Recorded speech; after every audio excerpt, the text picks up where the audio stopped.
Diálogos con la ciencia.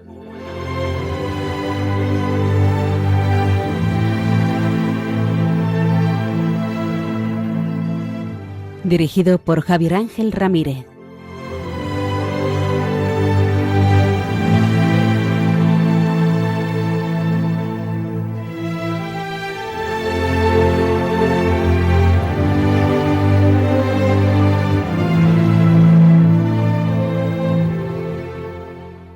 Quédense con nosotros, porque hoy tenemos programazo, una canción y se lo presentamos.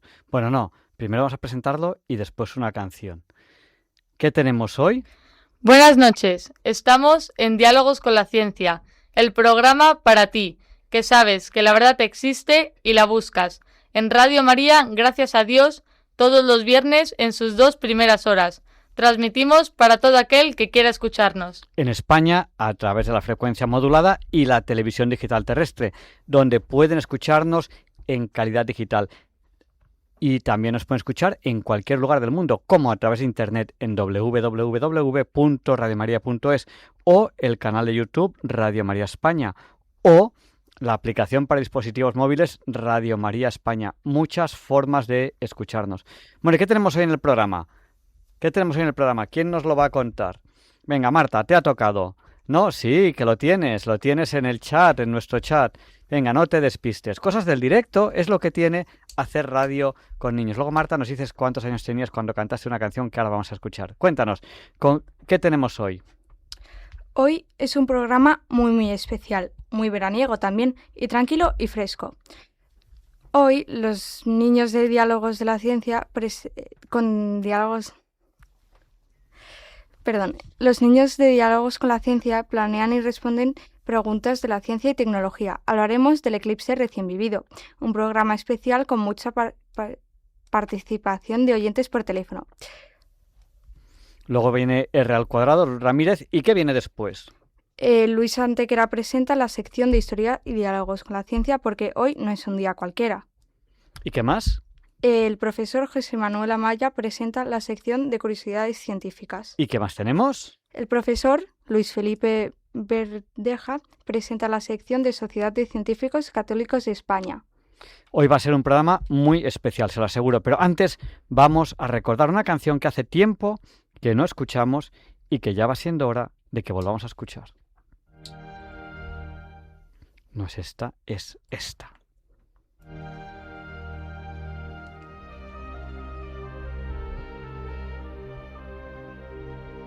Pues no.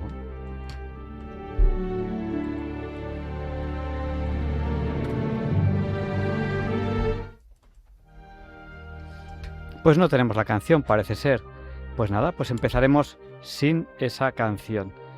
Que es una canción que cantabais vosotros y que cuando la cantabais, ¿cuántos años teníais? Marta tenía 2 o 3 años y por eso ella simplemente se dedica a cantar la. Bueno, vamos a dar nuestro WhatsApp porque hoy es un programa muy fresco y muy en directo. Nuestro WhatsApp es el del 8. Alguien que sepa matemáticas, por ejemplo, Balduino, que está muy callado, que estudia ingeniería de computadores. Tú digo yo que sabrás cuánto es 8 por 8. 64. A ver, como pongas el micrófono mirando al techo, evidentemente no se va a escuchar nada. ¿Cuánto es 8 por 8, Balduino? 64. 64. ¿Y nuestro WhatsApp cuál es? ¿Quién se lo sabe?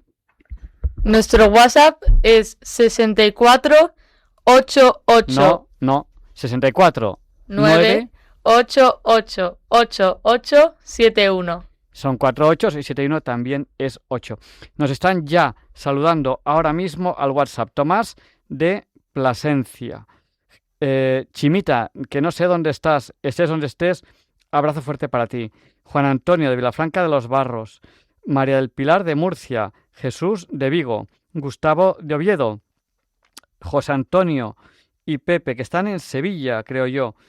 Yo creo que es la misma persona. Pepe y José Antonio creo que son la misma persona. Antonio de Casariche. Francisco de Santander. Carmen y Pepe, también en Santander. María José de Granada. Salvador de Mallorca. Raúl, que está también en Santander. Estrella de Salamanca, en Carni. que está en Granada, César Augusto en Santa Cruz de Quiche, al otro lugar del charco. Ya es la hora bon, las 007, a punto de empezar ya con el programa muy en serio. Pepita de Vega de Turis, Mercedes que está en Bilbao, Alicia que está en Huelva, Cande de Málaga, Pilar de Coria, María Jesús de Pedroñeras, Ana María de Segur de Calafell, Fernando de Valencia, Doris de Zaragoza, Dori de Granada, desde Las Palmas, no sé quién eres, Vicente que está en Mataró, Teresa de Valencia, Esther de Ciruela, Mari de Valencia, Josefina, Albert de Cerdañola, Rafael del Puerto de Santa María, Pedro y Maite de Nules, Luis que está en Sevilla, Chema de Málaga, Javier de Vigo, Cristina de Burgos, Lourdes, que está, no sé dónde estás Lourdes, abrazo fuerte para ti, Natita de León, Manuel de Córdoba, yo creo que hay gente que ha saludado 2 veces, pues saludado 2 veces estáis, Juan José de Guadalajara, Plácida de Grazalema, Pepe y María Ángeles, que están en Montequinto, en Sevilla, Josefina de Ponferrada, Jesús de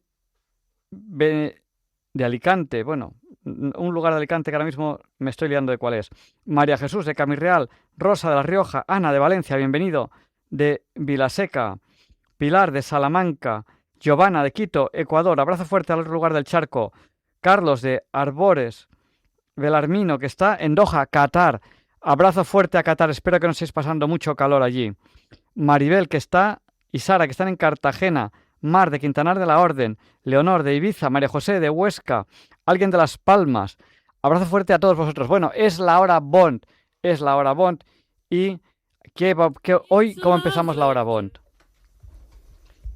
¿Qué presentamos? A R al cuadrado. ¿Y qué dice hoy R al cuadrado? ¿Quién la presenta? R al cuadrado, Ruth Ramírez va a empezar con la sección de cómo entender eso que no entiendo. Hoy hablará de por qué la arena es de diferentes colores. Bueno, pues ahí tenemos la sintonía de R al cuadrado. ¿No te dejo empezar todavía? Sí, no te dejo empezar. Bueno, venga, va. R, dinos, cuéntanos de qué vas a hablar. Muy buenas noches a todos. Yo soy R al cuadrado, Ruth Ramírez, y bienvenidos una vez más a la sección de cómo entender eso que no entiendo. Ahora que es verano, seguro que más de uno ha ido a la playa, pero no sé si os habéis fijado por qué el color de la arena es diferente en cada una. Pues de eso hablaremos hoy. Espero que disfrutéis. Así que comencemos.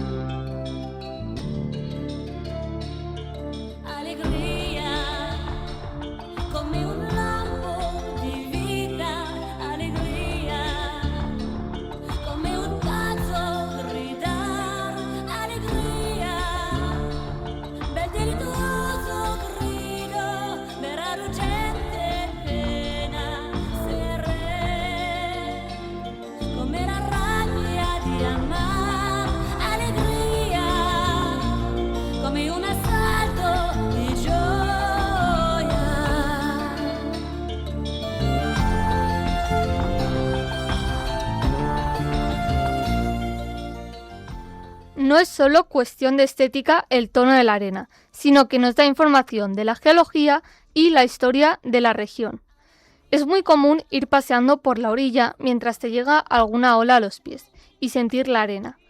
Desde un punto geológico, la arena está formada por fragmentos de roca y minerales, siendo los más comunes el cuarzo, los feldespatos, las micas, los minerales pesados y los fragmentos de conchas y esqueletos marinos.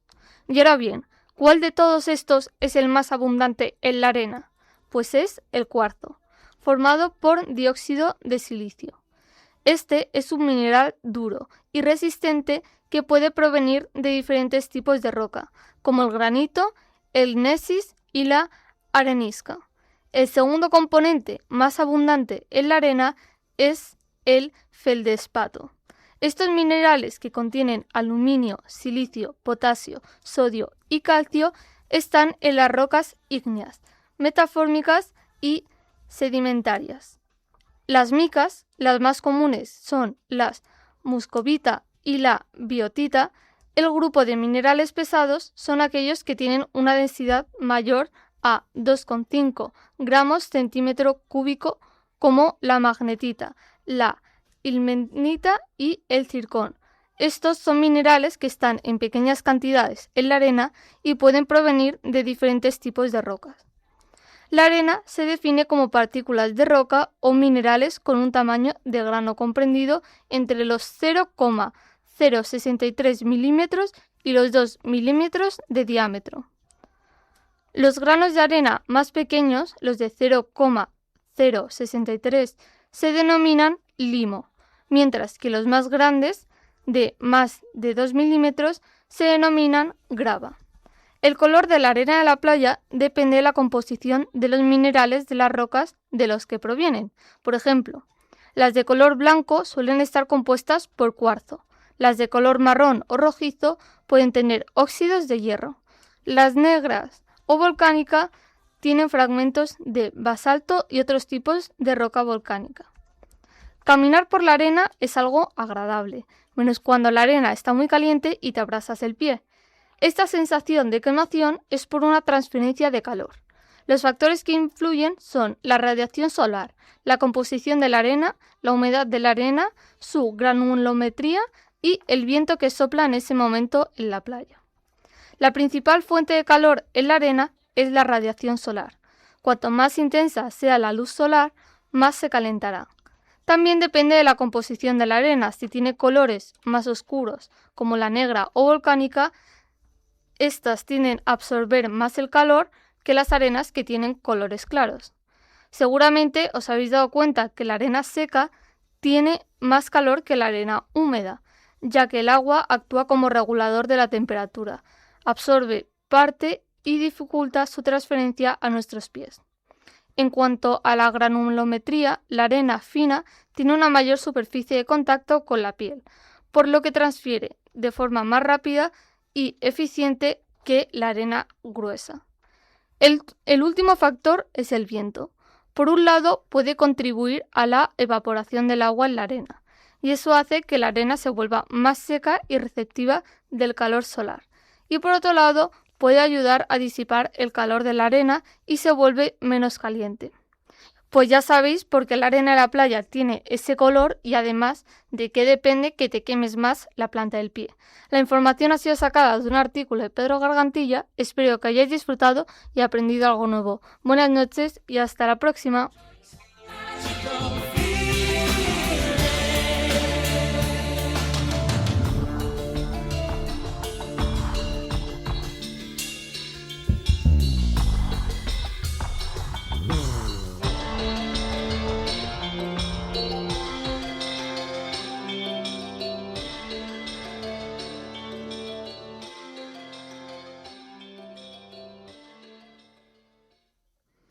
Pues hoy no tenemos lo que sería habitualmente una entrevista como tal, sino que tenemos un programa especial que queremos que sea más fresco, en el cual vamos a hablar con ustedes, con los oyentes, vamos a resolver dudas de ciencia y tecnología. También hablaremos del eclipse, cómo no.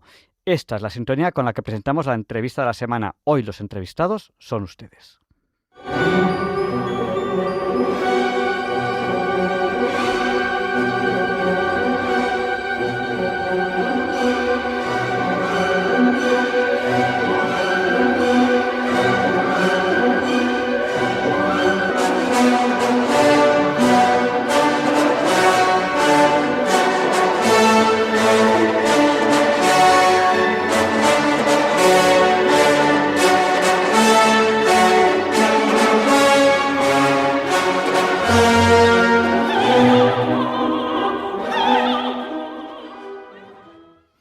Y cortamos ya la sintonía de la entrevista porque vamos ya al grano. Hoy tenemos un programa muy denso porque ustedes van a participar, prácticamente todos ustedes.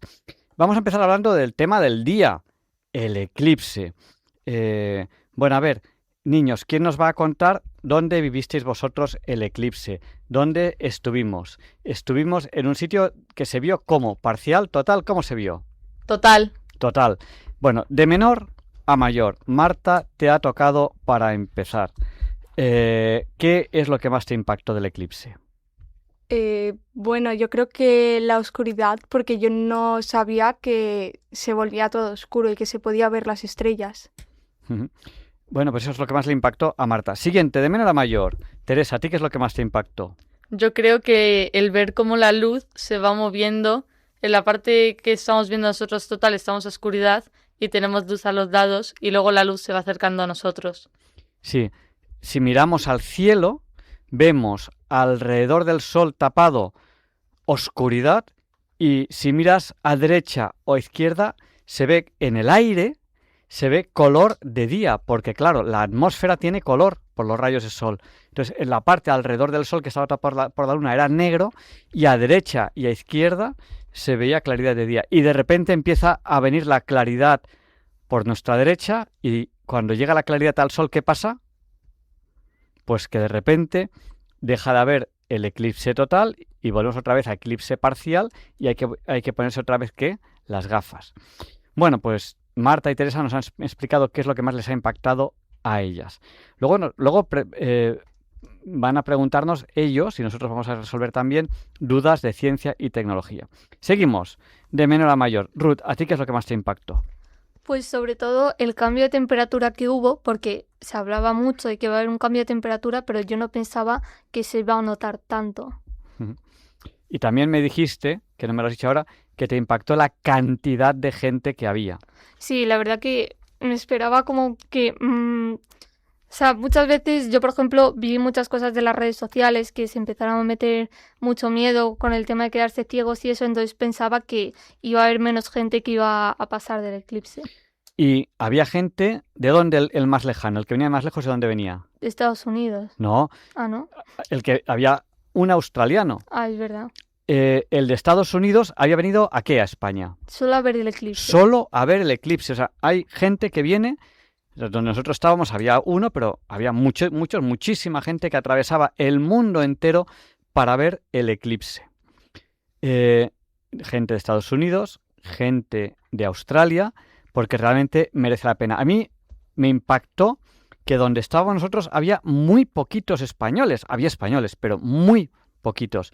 Y luego cuando volvíamos a casa, bueno, porque nosotros salimos de la Costa Brava, nos hicimos 7 o más horas de coche hasta llegar al punto de observación. Fuimos a un punto de observación de los mejores que hay, por eso había tantísima gente. y luego a continuación nos fuimos a Madrid. ¿Y qué nos encontramos cuando volvíamos a Madrid? ¿Qué nos encontramos? Un atasco. Un atasco impresionante. Más de 100 kilómetros de atasco. ¿Por qué? Porque mucha gente de Madrid se había desplazado a la zona de Guadalajara y claro, de repente toda esa gente vuelve a la carretera, todos a la vez, y había más de 100 kilómetros de atasco. Bueno, nos falta uno, el mayor de todos, hemos ido de menor a mayor. Balduino, ¿a ti qué es lo que más te impactó? Pues como cuando íbamos mirando por las gafas, estaba casi tapado y parecía un atardecer, pero justo cuando ocurrió el eclipse total, cambió bastante radicalmente porque se estaba oscureciendo todo gradualmente y de repente, de golpe, la poca luz que había se fue. Y pues eso, ese salto de como cuando se ve un poquito el sol, es casi como si estuviese el sol normal, pero luego con el eclipse total cambió completamente. Aquellos que no han visto el eclipse total, yo lo que sí que les recomiendo es que lo vean. ¿Y cuándo se puede ver el siguiente? El 2 de agosto. El 2 de agosto. Cuando hables, Ruth, tienes que acercarte al micrófono, tienes el micrófono a 2 palmos. El 2 de agosto del año que viene hay un eclipse total que solo se puede ver ¿desde dónde? Cádiz. Desde Cádiz, justo en el sur de Andalucía, o desde Marruecos, en la zona norte de África, o navegando por el estrecho de Gibraltar, aquel que se anime a navegar. Y atención, el próximo eclipse 2 de agosto va a tener algo muy, muy, muy especial, que es la duración. Va a haber más de 6 minutos de eclipse total. Nosotros vivimos este eclipse parcial con 1 minuto 40 y pico segundos de eclipse total, que está bastante bien, pero ese va a ser de más de 6 minutos, algo único en la historia. Hay muy poquitos eclipses de tantísima duración, es algo realmente muy, muy, muy especial. Todos los que estábamos ahí cuando nos íbamos despidiendo, decíamos, bueno, a mucha gente en inglés, porque había muchos extranjeros, see you next year in Cádiz, hasta el año que viene en Cádiz, a todo el mundo, porque realmente esto engancha. Es espectacular. Los que no lo vieron total tienen oportunidad de verlo el año que viene y engancha. Bueno, niños, preparad vuestras dudas de ciencia y tecnología. Y mientras pensáis las dudas, damos paso a nuestros oyentes, que a lo mejor nos quieren contar algo del eclipse o quieren plantearnos alguna duda científica o de tecnología. Intentaremos resolverla si es que la sabemos. ¿A qué número tienen que llamar nuestros oyentes ahora si quieren participar en directo en el programa? Al 91 005 94 19. Repítelo, que el 91 se ha oído flojo. 91 005 94 19. Pues si quieren participar ahora en directo en el programa, no tarden. Nos llaman al 91 005 94 19. Ahora se lo repetiré por si no tenían papel o bolígrafo a mano. Que sepáis, niños, que nos ha saludado también, que no lo he dicho antes porque nos ha escrito después, una persona que está en Ibiza, que es Isidro, y nos envían también muchos besos, dice, a los presentadores del programa. Tenemos ya una primera llamada que le vamos a dar paso ya directamente aquí en Diálogos con la Ciencia, en directo. Buenas noches, ¿con quién hablamos? ¿Hola? Hola, buenas noches. Díganos, ¿quién es usted y dónde nos llama? Nombre y ciudad, no hace falta que diga apellido. Pilar de Madrid. Pilar de Madrid. ¿Quieres hacernos una pregunta o nos vas a contar alguna cosa del eclipse, del verano, de lo que quieras?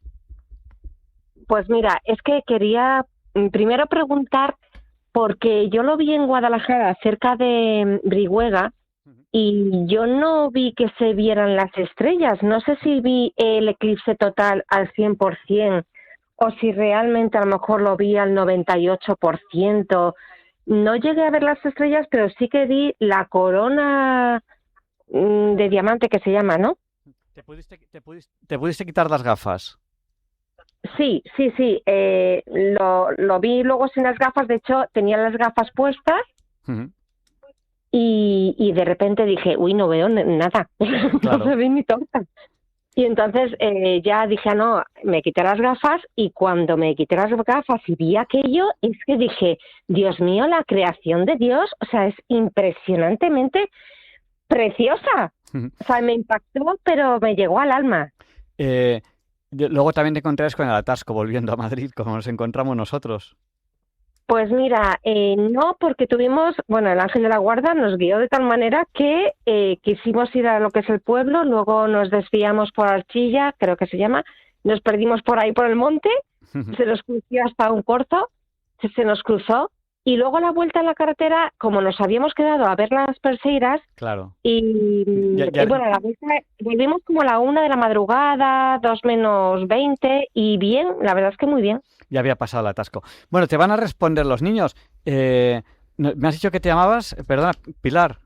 Pilar, y es que yo no sé si realmente lo vi al 100% o lo vi al 98-99%, Pues porque venga. yo no vi oscuridad absoluta, Uh-huh. pero sí que vi oscuridad. Bueno, lo que sí que verías, lo que ocurre, claro, había que apartar la vida un poquito a la izquierda, posiblemente es Venus.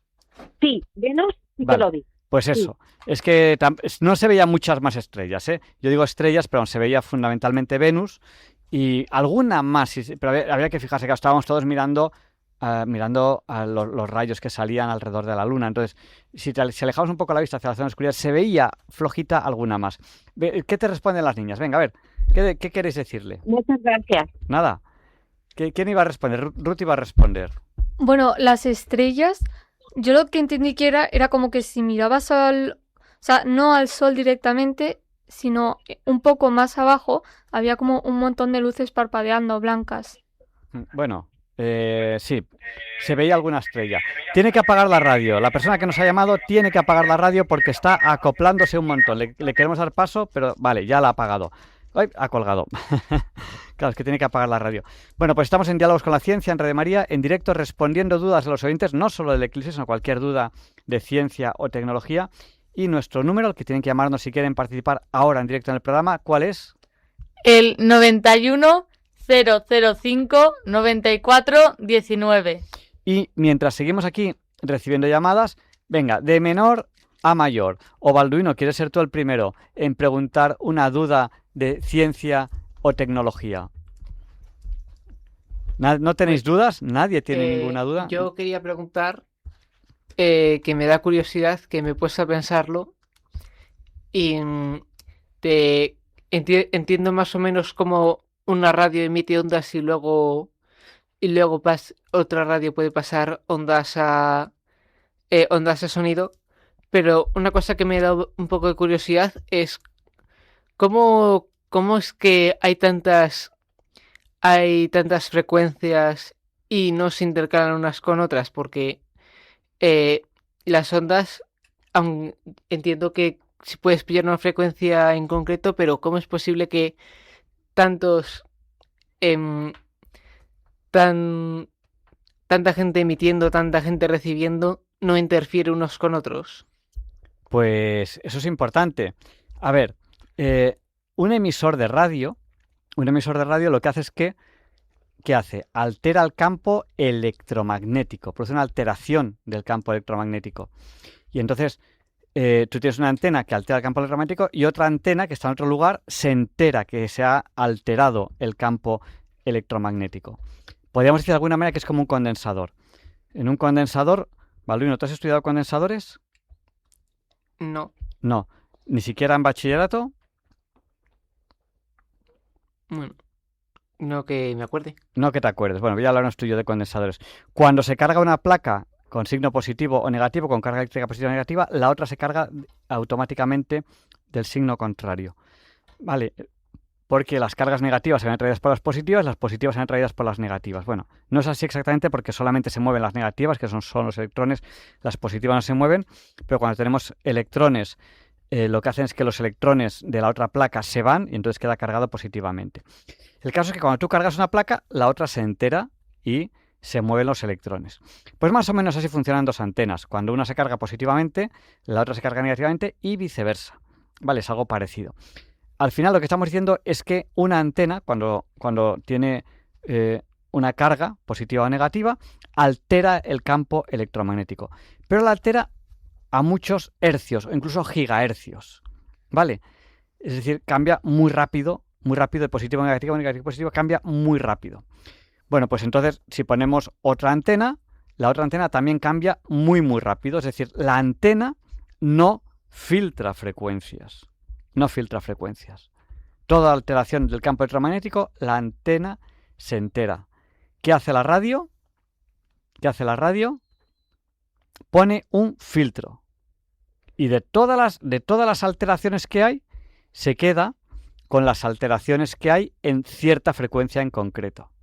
Y eso es el dial. Elegir qué frecuencia deja pasar ese filtro. No es lo mismo que deje pasar la frecuencia 90.7 que 96.9. Son dos frecuencias que tiene Radio María en Madrid. 90.7 y 96.9. Pero Radio María tiene a lo largo de toda España yo creo que casi 200 frecuencias, ¿no? Porque cada zona pues tiene la suya. Bueno, pues, Balduino, ¿te ha quedado claro un poco? Hay un filtro que filtra las frecuencias. Y luego hay un amplificador que las amplifica y las pasa a un altavoz. ¿Vale? Y hay frecuencia modulada, que se modula la frecuencia, y hay modulación de amplitud. Amplitud modulada AM y FM. Son las dos posibilidades de pasar audio fundamentalmente por radio. Pero hoy en día ya no se pasa audio. Bueno, ahora sí, la mayoría de ustedes están escuchándonos por FM, la mayoría de ustedes sí. Pero otros nos están escuchando en la televisión digital, en DAV, en la radio digital, ¿no? TDT, que es televisión digital, o radio digital. Entonces ahí lo que estamos mandando es un paquete informático, que es audio en lenguaje informático. Que el lenguaje informático, Balduino, ¿qué información tiene de momento en los ordenadores? ¿Qué hay en los ordenadores? Unos y ceros. Unos y ceros. Entonces, estamos pasando un paquete con unos y ceros y el ordenador, con otro programa informático, lo pasa a audio. ¿Te ha quedado claro tu duda? Sí. Bueno, pues si algún oyente tiene cualquier duda, cualquiera, de ciencia o tecnología, puede llamarnos al 91 005 9419. Lo que puede ocurrir es que no nos la sepamos. Bueno, mientras recibimos aquí llamadas, Ruth, ¿tú tienes alguna duda de ciencia o tecnología? ¿Algo que quieras saber? Seguro que hay algo que quieras saber. Piénsatelo. A lo mejor yo no me lo sé. Cualquier cosa que tú quieras saber y que no sepas. algo que te llame la atención. Por ejemplo, ¿cómo sabemos que todos venimos de un único origen de vida en la Tierra? Y eso nos sorprende, ¿no? ¿Eso te parece sorprendente o no? Sí. Sí. Uy, qué flojito se te oye. Bueno, pues vamos a intentar responder a esta pregunta, que es una pregunta muy importante, y es, ¿solo hubo un origen de la vida en la Tierra? ¿Y cómo lo sabemos? Pues porque la vida solo puede ser base carbono, no puede ser de otra manera. No puede haber una vida base, por ejemplo, se pensaba que podía ser, yo qué sé, base potasio, base... Solamente la química del carbono tiene tantas posibilidades de combinaciones con los demás elementos que pueden dar lugar a una variación tan grande que dé lugar a organismos vivos. O sea, no hay...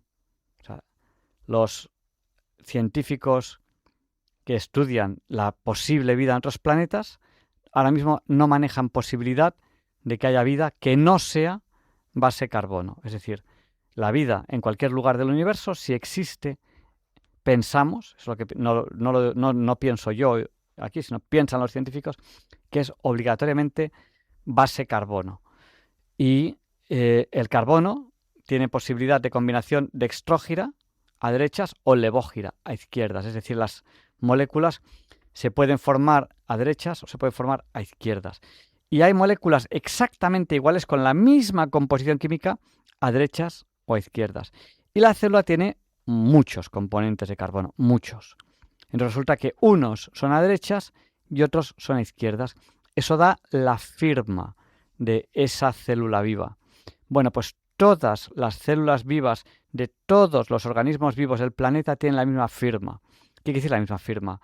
Pues yo qué sé, por ejemplo, las mitocondrias, tal parte a derecha, tal parte a izquierda, tal parte a derecha, tal parte a izquierda, lo que sea, ¿no? Eso es una firma. Y otra parte de la célula, pues yo qué sé, los pliegues de no sé qué tienen esta firma. El ARN de esta parte tiene esta firma. El ADN de esta parte tiene esta firma. Entonces, esa firma, estadísticamente hablando, si hubiese habido varias creaciones de vida, varios inicios de vida en la Tierra, no sería la misma en todas las células. Entonces, lo que hay es que pensamos que hay un solo origen de la vida. Y no hay otra explicación, porque hay quien intenta buscar otras explicaciones, pero no son lógicas. Por ejemplo, dices, no, es que si hubiese habido otros orígenes, este origen hubiese acabado con los otros. No, no tiene nada que ver, porque no serían incompatibles entre ellos, serían perfectamente compatibles. Habría ciertas moléculas que no podría digerir cierto organismo porque es de otro origen de vida, no tiene ninguna otra importancia. Bueno, estamos recibiendo llamadas al 91 005 94 19. Algunos oyentes nos están mandando fotos del eclipse, cosa que nosotros se lo agradecemos. Algunos oyentes lo han visto parcialmente. ¿Y qué les diremos? ¿Les animamos a estos oyentes que lo han visto parcialmente a que el año que viene se vayan a Cádiz a verlo total? Sí. ¿Por qué? Porque no van a tener otra posibilidad de eclipse total hasta dentro de muchísimos años. De casualidad, tenemos dos eclipses totales seguidos, que son el de este año, el que acabamos de vivir, y el del año que viene, que va a tener lugar solamente en la parte sur de Andalucía o en la parte norte de Marruecos. Así que ese eclipse, que además es muy especial porque es tremendamente largo, les recomendamos que no se lo pierdan. Bueno, seguimos viendo dudas científicas. Teresa, alguna duda tiene que tener. No puede ser que Teresa se lo sepa todo y no tenga ninguna duda científica. Bueno, Teresa, cuéntame, ¿qué duda tienes? ¿Algo de, yo qué sé, de química, de física, de matemáticas, algo de los quarks, de la materia, algo sobre la energía? ¿Qué pensamos cuando los oyentes nos dicen qué energía transmite el eclipse? ¿Qué pensamos? Definición de energía. ¿Quién define la energía? Yo creo que, Balduino, ¿te atreves a definir energía o no te atreves? Balduino no se atreve. Bueno, es la capacidad de la materia para cambiar, ¿no? La capacidad de materia para cambiar. Bueno, no es tan mal como definición, pero yo voy a ser un poquito más técnico. Energía es todo aquello capaz de producir trabajo. Y si no es capaz de producir trabajo, no es energía. Dice, no, es que esto transmite energía positiva o energía negativa. No existe energía positiva ni energía negativa. Energía, capacidad de realizar trabajo. ¿Por qué digo esto? Porque España está cayendo mucho en pensamientos muy antiguos que la ciencia ya ha sobrepasado, de pensar que hay una energía por ahí, no sé qué. Energía es todo aquello capaz de realizar trabajo. ¿Qué es el trabajo? ¿Qué es el trabajo? ¿Qué es el trabajo? El trabajo es una fuerza que consigue un desplazamiento, un momento que consigue un giro o una presión que consigue un aumento de volumen. Eso es un trabajo. Y energía es todo aquello capaz de producir trabajo. Ejemplos de energía. ¿Quién se atreve, niños? Ejemplos de energía. Uy, uy, uy. Os ha dado mucho el sol en la cabeza. Venga. Energía solar. Energía solar. ¿Por qué? Porque los fotones tienen energía. Si los fotones no tienen energía, no se podría captar esa energía, no se podría captar en los paneles solares y se pasa a energía eléctrica, diferencia de potencial, porque la diferencia de potencial puede producir trabajo. Yo me refería más bien a energía cinética, por ejemplo. Otra energía que no sea la cinética. Otra energía que no sea la cinética. Venga, energía cinética. Venga, Ruth. Y energía potencial. La energía que tiene algo por estar en el lugar que está, por estar arriba, puede bajar abajo y producir un trabajo. Cinética, por tener la velocidad que tiene, puede empujar a algo, chocarse con algo y empujarle y producir una fuerza por un desplazamiento, producir un trabajo. ¿Algún otro tipo de energía? ¿Las pilas qué energía tienen? Mecánica. Química. Tienen energía química porque pueden hacer una reacción química y pueden producir, por ejemplo, una diferencia de potencial. Y esa diferencia de potencial es energía eléctrica. ¿Algún otro tipo de energía? Magnética. ¿Cómo? Magnética. Magnética. Bueno, el magnetismo no es en sí una energía. Un campo magnético puede producir sobre una partícula cargada, puede producir una fuerza.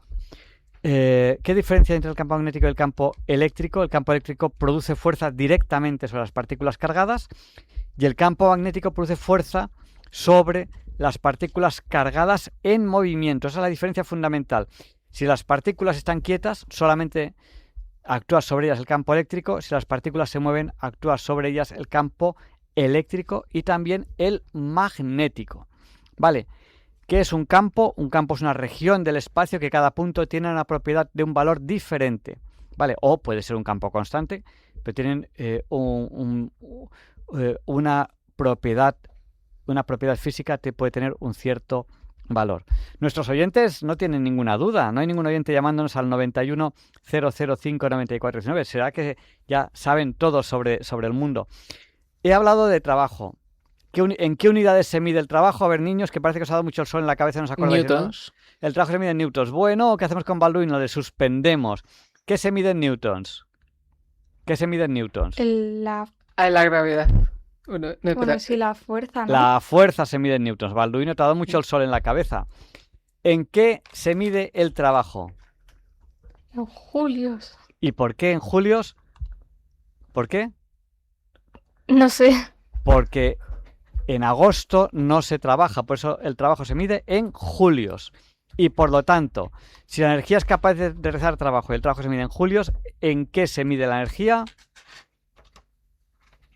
En julios. La energía y el trabajo tienen las mismas unidades porque realmente se puede considerar que son lo mismo. O sea, no son lo mismo. La energía es capacidad de realizar trabajo y también se puede pensar como que el trabajo es un trasvase de energía. La energía pasa de ser de una manera a ser de otra. Porque la energía ni se crea ni se destruye, o sí se crea y se destruye. La energía se crea y se destruye. ni se crea ni se destruye. Eso es lo que pensábamos hasta que llegó Einstein. La energía ni se crea ni se destruye, pero Einstein nos dijo que la materia y la energía pueden pasar de ser una a la otra. ¿Con qué ecuación? ¿Qué ecuación relaciona la energía con la materia? E igual A mc al cuadrado. mc al cuadrado. La energía y la materia se relacionan con una constante muy grande que es la velocidad de la luz al cuadrado. Hasta Einstein creíamos que la energía ni se creaba ni se destruía, ni la materia ni se creaba ni se destruía. Y desde entonces, eso es muy importante, desde entonces hemos visto que hay una relación, o sea que la materia se puede transformar en energía, la energía se puede transformar en materia. Y hay un vídeo muy bueno en internet que se lo recomiendo a todos ustedes, que es el padre Manuel Carreira, que en paz descanse, era habitual colaborador en este programa, hablando con un ateo recalcitrante, un materialista 100%, y coge el padre Manuel Carreira y le pregunta al materialista, ¿qué le pregunta? ¿Qué es materia? Defina usted materia. El que se autoproclamaba como materialista, defina usted materia. Y no era capaz de definir la materia. Nosotros, gracias a Dios, somos capaces de definir la materia. Esta es una pregunta muy, muy, muy difícil, niños, es normal que no la sepáis. ¿Qué es la materia? ¿Qué es la materia? Charan, charan, charan, charan. Balduino, tú eres el mayor. ¿Sabes lo que es la materia? No. Claro, en vez de ver vídeos raros por internet de gente haciendo tonterías, podríamos ver vídeos de aprender cosas. Materia es todo lo que puede interactuar con alguna de las 4 fuerzas que existen en el universo. No existen más que 4 fuerzas. Y esas fuerzas son... Charan, charan, charan. Voy a dar una pista. Gravitatoria, la ha dicho antes Balduino. Balduino ha dicho energía gravitatoria, pero es fuerza. Gravitatoria. Otra. Electromagnética. Otra, dentro de los átomos. Energía... Atómica. Fuerte. ¿Atómica? Energía fuerte. No fuerte. Ah. Energía fuerte. Y la última, la cuarta, la energía débil. La fuerza débil. Fuerza gravitatoria, fuerza electromagnética, la fuerza fuerte y la fuerza débil. Son las 4 fuerzas que existen en el universo. ¿Vale? Cualquier fuerza es manifestación de alguna de estas 4. Y los científicos llevan muchos años buscando una teoría, que incluso es el título de una película, que se llama, ¿cómo se llama la teoría? La teoría del todo. Es decir, tiene que haber, pensamos que hay algo. Vamos a dar paso enseguida a nuestro oyente. No cuelgue, que enseguida le damos paso a la persona que nos ha llamado. ¿Cómo se llama usted?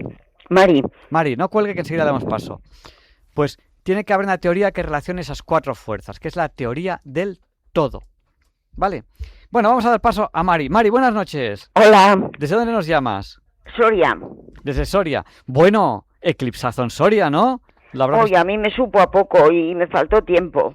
Pues el año que viene en Cádiz, 6... Sí, claro, en Cádiz, a la vuelta de la esquina. Bueno, un paseo. Sí. Agosto. Cuando tienes más de 80, un paseo. Nada. Bueno, yo quería llevar a mi madre, que estaba en la playa con nosotros. Nosotros hicimos 7 horas de coche para no muy lejos, fuimos a Ariza, no muy lejos de donde estabas tú. ¿A dónde? A Ariza. Ah, sí. Ahí era uno de los puntos máximos. Bueno, nos fuimos a un castillo que hay un poco yendo hacia el norte de Ariza. Es de la provincia de Zaragoza, me parece, ¿no? Creo que sí, creo que Ariza creo que es provincia de Zaragoza. Ahí me pillas, fíjate. Vaya pregunta, pues esta creo que es Zaragoza, creo que sí. Pero no está muy lejos, no está muy lejos de Soria. Bueno, pues es que yo no se me ocurrió que, como además veo solo, tengo bien un ojo casi, bueno, pero el otro, y además ya con cataratas, entonces no se me ocurrió que esas gafas del eclipse podría ponérmelas encima de las mías, aunque me hagan poco, para poder ver cosas, porque yo, por ejemplo, no vi los botones rojos esos a derecha e izquierda. Bueno, Tampoco vi no sé qué gaseoso. cuesta muchísimo verlo, cuesta muchísimo. Buah, yo no. Esos botones ya es cuando el eclipse es total, ahí ya te puedes quitar las gafas de eclipse, te puedes quitar las de eclipse. Pero aun con todo, yo no veía esos puntos rojos. Bueno, pero sí que viste la luna negra tapando el sol y los rayitos alrededor. Esos... Uy, los rayitos, ¿qué dices? Buah, ¿qué más quisiera yo? Y el cerco de la luna tampoco, solo vi, pues eso, lo que era muy oscuro y que el sol se veía como si fueran fases de la luna. ¿Cómo has dicho que te llamabas? Mari, ¿tú sabes enviar WhatsApp? Supongo que... No, es que no tengo. No tienes, vale. No. ¿Alguno de tus nietos o amigos o lo que sea tiene? Pues sí, puede que sí. Que nos escriba un WhatsApp y le vamos a enviar una foto de los rayos que se va a caer de espalda. Que la hizo nuestro amigo el norteamericano, nos ha enviado luego fotos, la hizo con una cámara como tiene que ser, porque claro, con la cámara del móvil se ven las cosas regular. Y te vamos a enviar una foto para que veas los rayos que viste, pero no llegaste a ver. No pude ver. Y también me extrañó porque yo esperaba ver, porque es que no sé qué año, pero no hace mucho, parece que recuerdo que yo no salía de casa porque cuidaba a mi hermana, y recuerdo que mi hermano vino, pero es que no sé si era más bien por la mañana o muy pronto por la tarde, pero yo noté más oscuridad, creo. Y no hace muchos años, ¿eh? Sí. O sea, tiene que ser... A ver, mi hermana murió en el 12, en el 15, pues no muy lejos de esos. Y yo esperaba ver, pues muy oscuro, casi noche, y resulta que no me dio tiempo a darme la vuelta para ver oscuro. Bueno, a mí me faltó tiempo, como siempre. Pues mira, ese eclipse que yo lo vi... ¿Cuándo fue? Dime qué año, que lo quiero apuntar. No me acuerdo, tendría que ver, pero yo estaba... ¿Pero que era parcial? Era parcial, yo estaba en la Escuela de Ingeniería Civil y era parcial. ¿Y que era pronto por la tarde o por el mediodía o así? A mí me suena que era por la mañana, me suena que era como, como media mañana. Y se notó mucho el bajón de la luz, ¿no? Se notó el bajón de la luz y había que verlo con gafas especiales. No todo el mundo tenía gafas especiales porque en España no se veía muy parcial, entonces no todo el mundo tenía gafas especiales. Pues a mí me parece recordar, porque me dijo, anda, baja y tal, y bajé a la calle y me pareció notar mucho el cambio de luz. Sí. Pero era parcial. Y luego hace mucho... Ay, ¿qué año me has dicho, porfa? Es que no sé el año, tendría que mirarlo en internet. Pero yo estaba en la Escuela de Ingeniería Civil, esto vamos a poner que hará mínimo 8 años. Sí, puede ser. Por ahí, y a lo mejor alguno más. Y yo recuerdo uno cuando yo era niño. Yo eso no. Era muy poquito eclipse y era también muy parcial. Y el hermano Isidro, que en paz descanse, nos decía: mirad, niños, en el sol reflejado en el charco, porque no teníamos gafas de sol. Sí, eso me lo apunté que dijiste el jueves pasado. Y mirábamos el charco y veíamos el eclipse reflejado en el charco. Eso nos lo contaba el hermano Isidro, que en paz descanse, que era muy buena persona, un hermano de La Salle allí en Manresa, que tiene una estatua en el Colegio La Salle de Manresa, tiene una estatua del hermano Isidro. Yo tuve el honor de conocer al hermano Isidro, de verdad, un bonachón, que dices, bueno, el hermano Isidro tiene una estatua, pero no es que tenga una estatua, tiene un lugar en el cielo segurísimo. Qué persona más buena. Sí. Oye, ¿puedo preguntar 3 cosas en vez de una solo? Venga, 3. A ver, niños, apuntar, que vais a responder vosotros, ¿eh? Es que me pareció oír a supongo que era científico, como que una de las cosas que querían observar, porque aparte del comportamiento de personas y animales, pero dentro de los animales me pareció decir, o sea, que dijo especialmente insectos. ¿Por qué? Especialmente insectos, los insectos. Vale. ¿Lo oíste tú eso? Bueno, yo no lo oí, pero yo le voy a responder lo que yo creo. Los niños a lo mejor se les ocurre algo. ¿Qué más? Pues otra cosa es, ¿por qué? No sé si todos los animales de 2 patas, pero por ejemplo a mí me choca las palomas, las gallinas, no sé si las avestruces, cuando caminan a la vez la cabeza va adelante y atrás. Bueno, yo supongo que nosotros que tenemos brazos también lo hacemos, pero con los brazos. No sé si yo he intentado, pero yo puedo caminar sin balanceo, lo pensé, sin balanceo de brazos, porque a veces, para no agacharme tanto, me pongo la mano en el antebrazo del otro, a ver si así me encorvo menos. Y veo que puedo caminar sin balancear. Se puede, pero es más fácil si no se balancea. Ah. Entonces, nosotros tenemos brazos, entonces ¿Y qué es una compensación o...? Sí, claro, al final, ahora los niños, les respondemos en la radio, a ver qué se les ocurre a los niños, pero si no yo tengo... La tercera cosa que se me ocurre, sí. Que, por ejemplo, a mí me extraña muchísimo eso de que Dios dijo, vamos a hacer al hombre a imagen y semejanza. Entonces, ¿cómo es? Porque el hombre primitivo era pues casi el orangután o el gorila o así. ¿Cómo es eso? Imágenes. Ahí le voy a corregir. Ah. Ahora cuando le respondemos a través de las ondas, ¿le parece bien? Ah, claro. Muchas gracias por escucharnos, Mario. Un abrazo muy fuerte. Igualmente, gracias Buenas a ustedes. Noches. Bueno, adiós. Niños, a ver. Primera pregunta. Los insectos. ¿Por qué están vigilando especialmente a los insectos? ¿Por qué? ¿A alguien se le ocurre? Bueno, los insectos son animales que no son demasiado inteligentes, tienen poquita inteligencia, pero responden mucho a sus instintos. De lo que se ha observado es que, por ejemplo, las abejas, cuando empieza el eclipse, para ellas no distinguen un eclipse, ellas no están mirando al sol. Entonces ellas vuelven a su panal porque piensan que se está haciendo de noche. Y luego pasa el eclipse total y para ellas se vuelve a hacer de día, entonces vuelven a salir. Entonces yo no lo sé, no sé si es por eso o no, pero parece lógico que estamos intentando observar los insectos porque son animales muy instintivos, es decir, lo que hacen son muy instintivos. Lo que hacen es lo que ellos tienen aprendido, o sea, la hormiga saldrá y tendrá un recorrido aleatorio buscando comida, cuando lo encuentra es capaz de comunicarse con las demás y entonces forman una cadena de hormigas para ir a recoger ese alimento. O sea, tiene una forma muy instintiva, entonces quizás es por eso. Porque nosotros, ¿qué pasó con nuestra loba? Bueno, yo le llamo loba, tenemos una perra, una mastín, le llamo loba porque parece un lobo. ¿Qué pasó en el eclipse? ¿Qué hizo? Dormir. Se hizo de noche, notó el fresquito y se puso a dormir. Pasó el eclipse y ¿qué hizo? Se despertó. Nuestra perrita, cuando vino el eclipse total, se puso a dormir. De noche, fresquito, a dormir.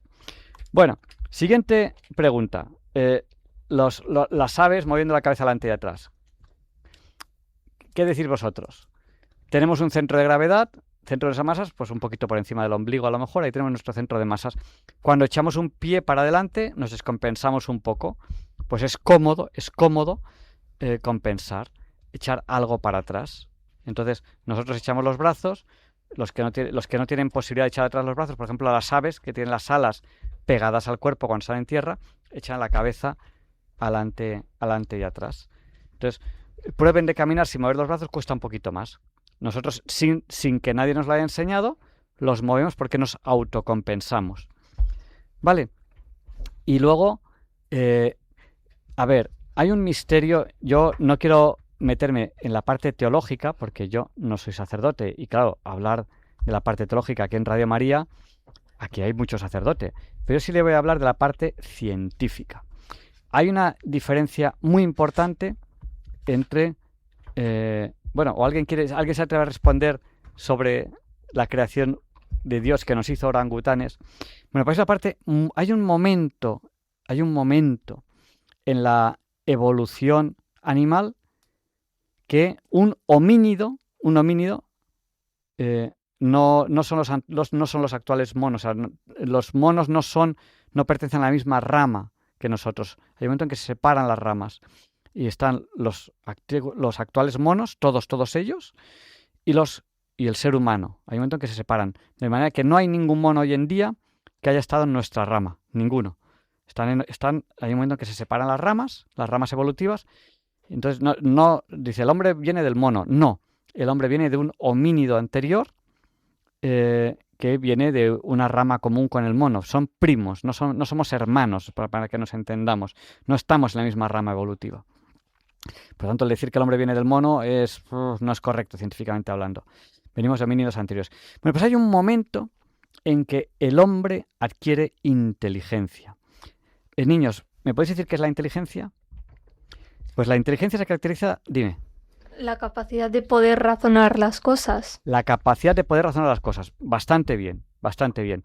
Pero sobre todo, tiene unas... Dime, ¿qué ibas a decir, Marta? Bueno, no sé si es correcto del todo, sino creo que eso es más bien, creo que conciencia o algo así, de que puedes discernir de la realidad, tipo salir de la realidad con tu imaginación. No sé si es correcto del todo. Bueno, tenemos unas capacidades que no tiene ningún animal. Ejemplo, nosotros somos el único animal que aprecia la belleza. No hay ningún otro animal que aprecie la belleza, ¿no? El bien. Somos el único animal que aprecia el bien. La belleza y el bien muchas veces no tienen ventaja evolutiva. A veces hacer el bien es un inconveniente evolutivo. Pero el hombre aprecia el bien. ¿Eso quiere decir que todos los hombres quieren hacer el bien? No. Eso quiere decir que en general el ser humano es el único animal que es capaz de apreciar la belleza y el bien, incluso cuando ni la belleza ni el bien en un momento dado tenga ventaja evolutiva. O sea, a veces el hombre dice, voy a hacer esto bien, aunque para mí no tenga ventaja evolutiva, aunque pueda acabar muriendo yo, pero voy a hacer el bien. La belleza, el bien, el arte. Por eso son tan importantes las cuevas de Altamira, por el arte. Es el único animal que aprecia el arte. Es el único animal que tiene un razonamiento abstracto complejo.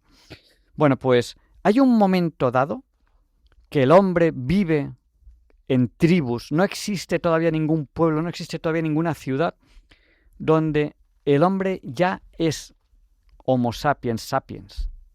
Eso es muy importante. Se tapa con pieles, lucha contra mamuts, convive con el mamut.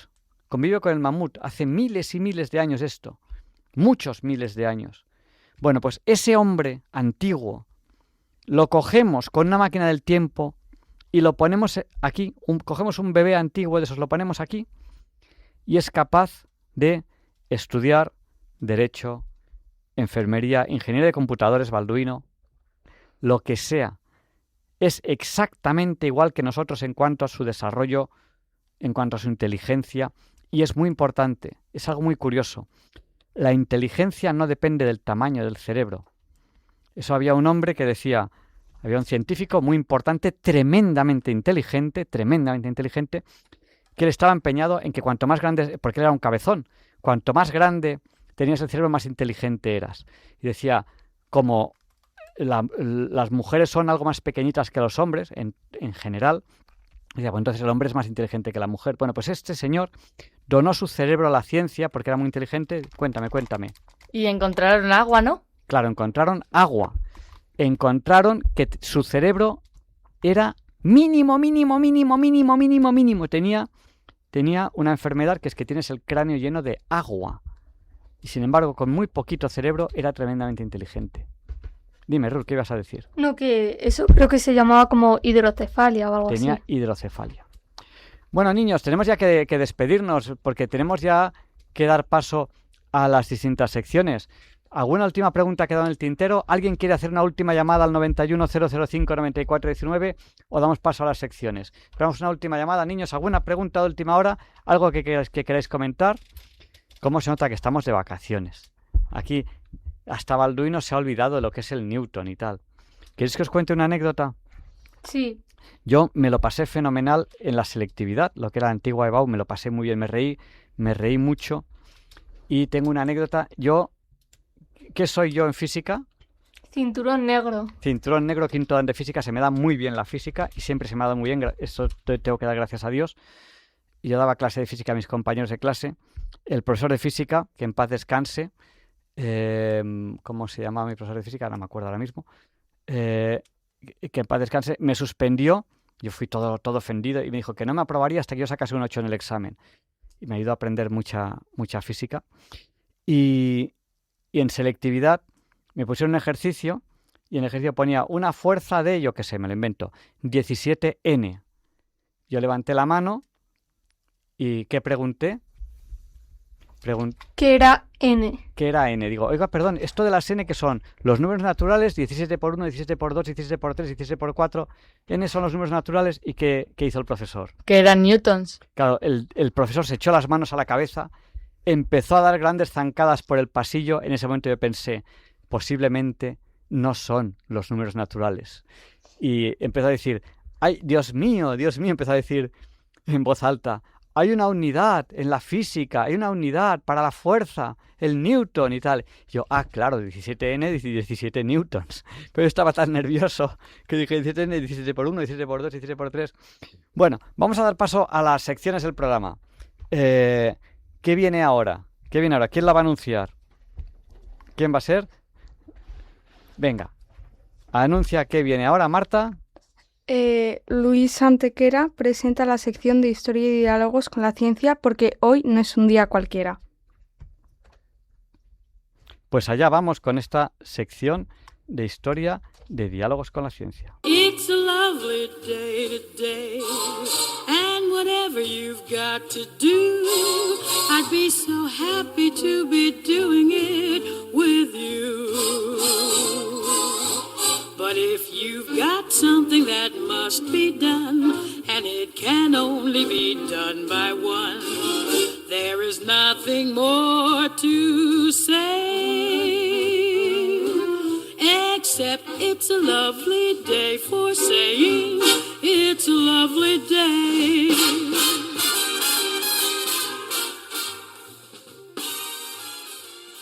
No, Javier Ángel, no, dilectos compañeros de Diálogos con la Ciencia, no, queridísimos oyentes de Radio María, claro que no es un día cualquiera, ningún día es un día cualquiera, y este 14 de agosto que nos disponemos a comenzar ahora mismo, tampoco, porque en fecha tal, pero del año 1227, el rey Fernando III de Castilla y el arzobispo don Rodrigo de Rada colocan en Toledo la primera piedra de lo que será luego la Catedral Primada de España, ejemplo del mejor gótico del mundo, que alberga la magnífica custodia que sale en procesión cada día del Corpus Christi. Curiosamente, en la misma fecha en que en 1880 concluye la construcción de la magnífica Catedral Gótica de Colonia, cuyas obras habían comenzado muy poco después de la de Toledo, en 1248, para acoger las reliquias de los Reyes Magos. Por lo tanto, 6 siglos y medio, si se dan ustedes cuenta. Y luego en España, cuando un trabajo es largo, decimos más largo que las obras del Escorial, que apenas duraron 21 años. ¿Tenemos corrección los españoles?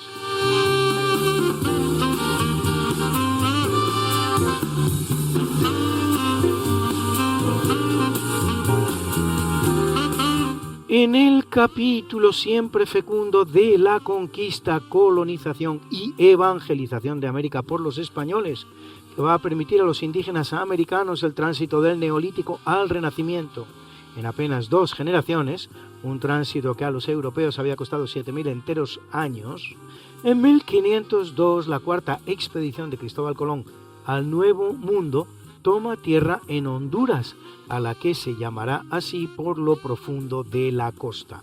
Un enfermo, Colón ni siquiera puede descender a tierra.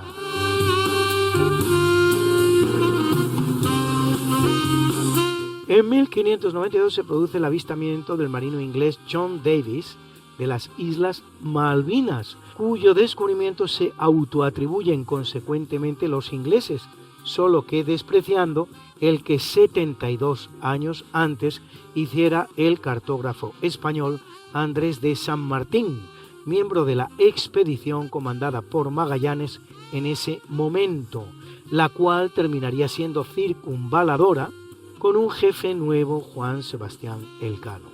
Andrés de San Martín, que llama a las islas Isla Sansón e Isla de los Gigantes, realiza una rudimentaria cartografía de dichas islas, luego llamadas Malvinas, en sus cuadernos.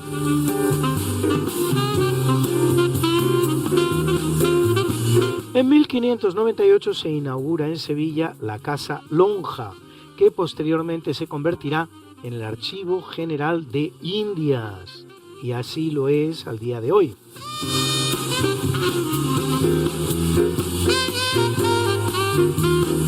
Y en 1520 se produce la derrota ante los franceses de la llamada Expedición Villasur, dirigida por el español Pedro de Villasur, la cual exploraba las tierras de la Luisiana, en América del Norte, unas tierras que a la postre, sin embargo, acabarían siendo españolas cuando Francia se las cede pacíficamente a España en 1762 por virtud del Tratado de Fontainebleau, al objeto de que España apoyara a Francia en su guerra contra Inglaterra, que pasa a la historia como Guerra de los 7 años, aunque para España solo fuera la Guerra de los 2 años, los que participa en esta guerra entre ingleses y franceses.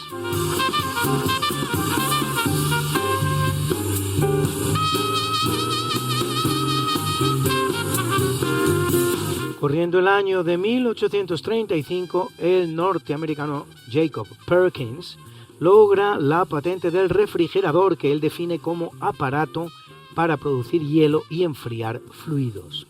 Un invento que, curiosamente, azares de la historia, hará el esplendor de un país a miles de kilómetros, la Argentina, que gracias a él podrá empezar a congelar la mucha carne que produce y así exportarla al mundo entero. Cuenta el historiador argentino Félix Luna que hasta ese momento el espectáculo de las pampas y mesetas argentinas era el de las cabezas de ganado desolladas para la utilización de su cuero y poco más, a merced de buitres o similares y otros animales carroñeros, y sin uso ninguno para el consumo humano.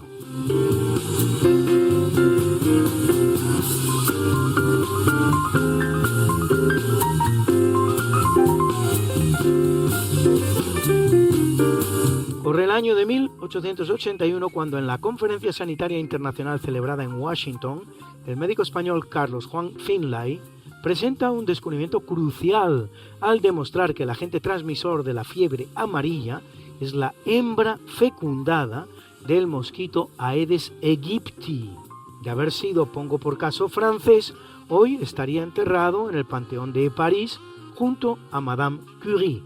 Como era español, para empezar, es presentado como cubano, puesto que nació en Cuba, menospreciando que Cuba entonces era española, y para seguir, su descubrimiento es relegado al olvido y preterido por el de otros que lo hacen después, como es el caso aquí, donde el premio Nobel del año 1902 le es concedido al inglés Ronald Ross por descubrir en 1897 lo que ya había descubierto 11 años antes un español que ni siquiera es llamado tal, sino cubano, que el agente transmisor de la fiebre amarilla es un mosquito.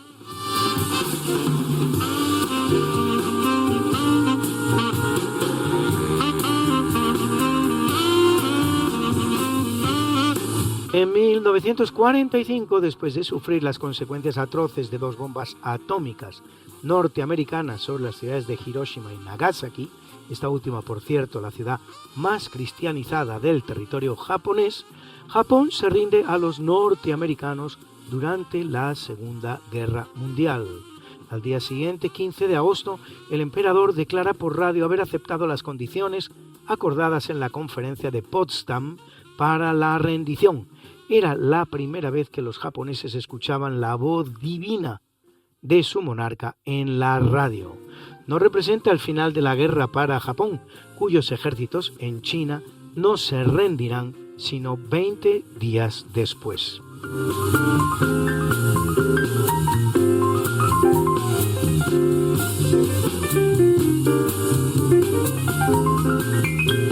Corriendo el redondo año 2000, el Concilio Episcopal de la Iglesia Ortodoxa Rusa canoniza a Nicolás II de Rusia y toda su familia, su esposa Alejandra Fyodorovna y sus hijos Olga, Tatiana, Anastasia, María y Alexei, que habían sido todos ellos vilmente asesinados junto con su servicio por la revolución bolchevique en el año 1918, mientras se hallaban retenidos en la llamada Casa Ipatiev, en la ciudad de Ekaterimburgo. Aunque el preboste del régimen comunista ruso, Trotsky, declaró que la orden había provenido del mismísimo Lenin, lo que no tiene nada de particular. Por otro lado, nunca se ha encontrado, sin embargo, la orden escrita emitida por este.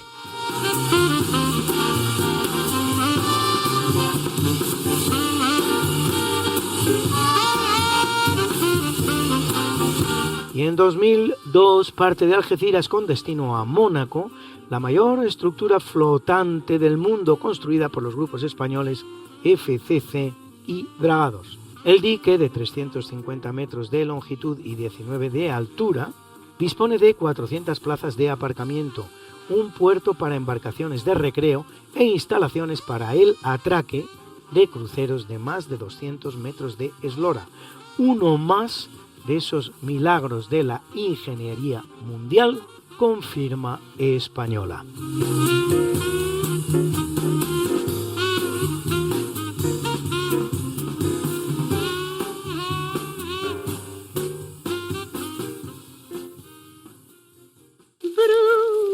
Bruna, nació María y está en la cuna, nació de día, tendrá fortuna, bordará la madre su vestido largo y entrará a la fiesta con un traje blanco y será la reina cuando María cumpla 15 años, te llamaremos Negra María, Negra María, que abriste los ojos en carnaval. En el capítulo del natalicio nace en el año 1530 Giambattista Benedetti, matemático y físico veneciano interesado también en la construcción de relojes de sol y en la teoría musical, autor, entre otras, de la obra titulada Resolutio Omnium Euclidis Problematum, resolución de todos los problemas de Euclides.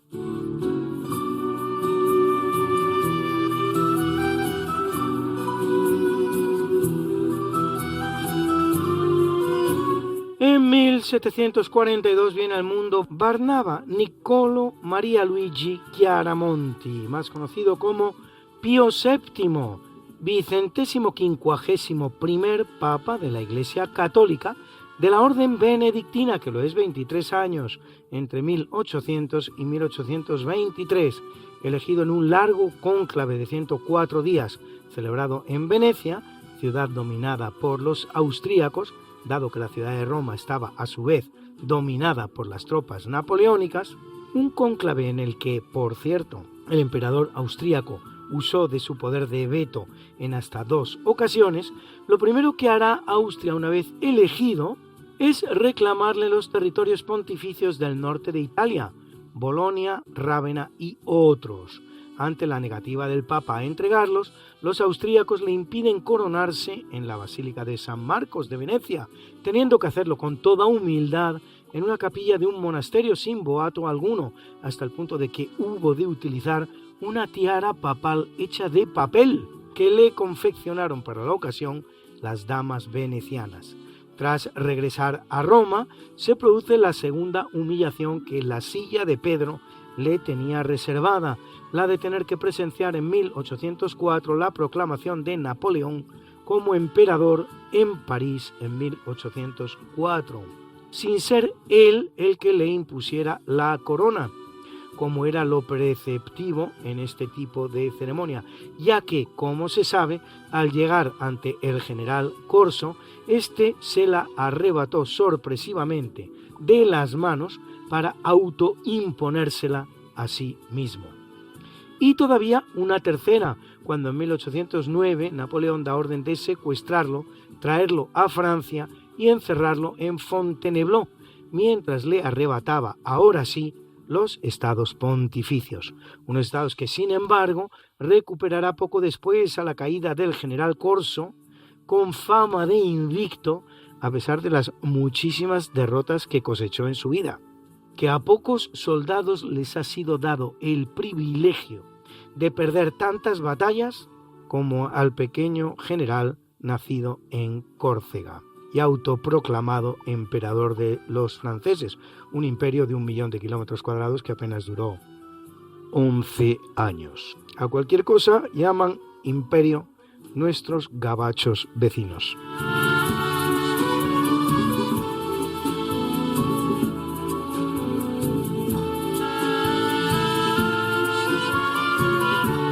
En el mundo, en el año 1777, el danés Hans Christian Ørsted que descubre la acción magnética de las corrientes eléctricas y también el elemento químico del aluminio, el metal más abundante en la corteza terrestre, más incluso que el propio hierro. La historia del aluminio es curiosa, pues por las dificultades para aislarlo, llegó a ser más cotizado que el mismísimo oro.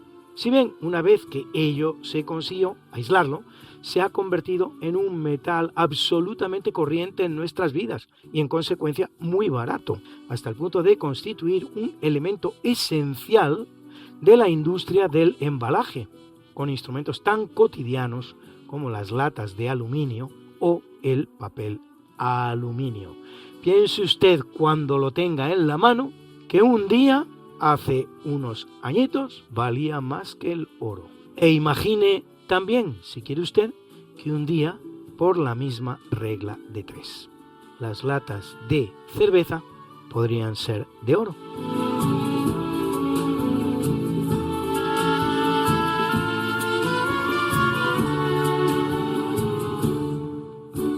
Corriendo el año de 1867 viene al mundo el escritor británico John Galsworthy, Nobel de Literatura 1932, autor de la saga de los Forsyte, la vida de una familia inglesa de la época victoriana y de alta alcurnia, llevada a la televisión con gran éxito por la BBC, British Broadcasting Corporation, en el año 1967.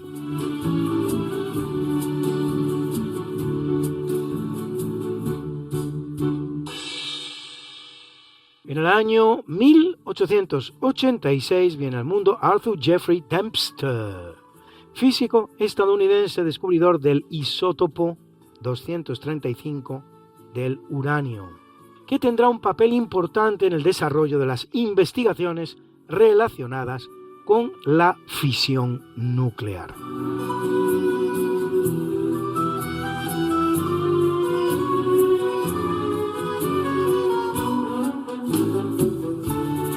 Por el año de 1888, cuando nace Julio Rey Pastor, uno de los pioneros de la ciencia matemática en España, que establece su residencia en Buenos Aires desde el año 1920 y miembro de varias academias del mundo, así la Académie Internationale d'Histoire des Sciences, la Unión Matemática Argentina, la Real Academia de Ciencias Exactas, Físicas y Naturales y la Real Academia Española, autor de una treintena larga de obras, entre las cuales alguna de título tan sugerente como Los matemáticos españoles del siglo XVI o La ciencia y la técnica en el descubrimiento de América.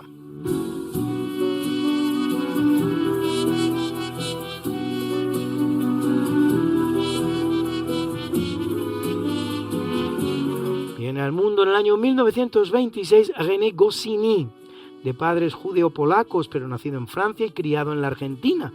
Dibujante de historietas, padre de personajes verdaderamente icónicos del cómic como los inolvidables Asterix y Obelix, Lucky Luke o Le Petit Nicolas, el pequeño Nicolás, con más de 500 millones de libros vendidos y traducidos a más de 30 idiomas.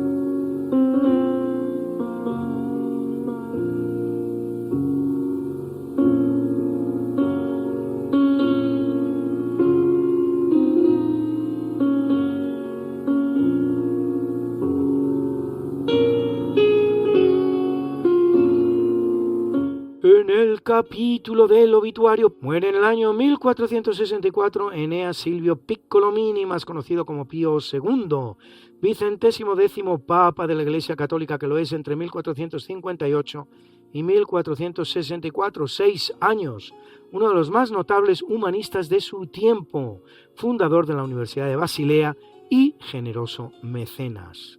con el auxilio del arquitecto Bernardo Rossellino, convierte su ciudad natal, el pequeño y depauperado pueblecito de Corsignano, rebautizado para la ocasión como Pienza, cerca de Siena, en la ciudad renacentista ideal, lo que hace en un breve plazo de 4 años. Gran historiador, es autor de una importante historia de los godos y de una cosmografía, así como de una autobiografía, lo que le convierte en el único papa de la historia que ha escrito tal tipo de obra. Aunque sin éxito, tiene una brillante idea, un poco al estilo de lo realizado por la Iglesia con Carlomagno más de 6 siglos antes. Aunque Carlomagno ya era católico, propondrá al sultán Mehmed II, conquistador de Constantinopla en 1453, su conversión al cristianismo, a cambio de reconocerle como legítimo sucesor del Imperio Bizantino. Constantinopla bien vale una misa, parece haberle dicho Pío II a Mehmed II, pero lo cierto es que este no picó.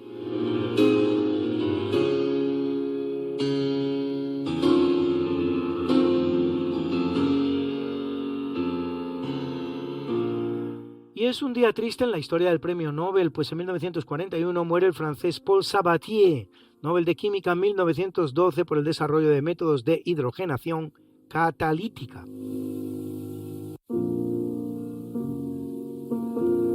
Y en 1958 lo hace Jean-Frédéric Joliot-Curie, físico francés, premio Nobel de Química en 1935 por sus trabajos en la síntesis de nuevos elementos radiactivos, así llamado por casarse con Irene Curie, con quien compone el apellido Joliot-Curie.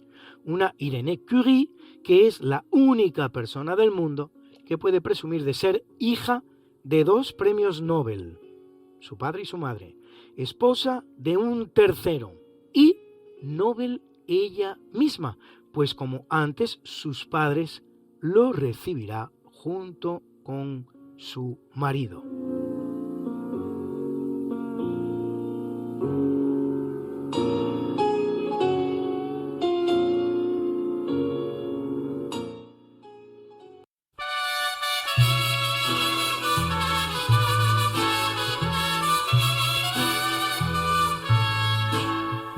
Y felicitamos hoy a Wim Wenders, cineasta alemán, director de filmes como Tan lejos, tan cerca o París, Texas, que cumple 81, y a Evan Johnson, más conocido como Magic Johnson, baloncestista estadounidense, uno de los grandes de la historia del baloncesto mundial, que cumple 67, y a muchas guapas hoy.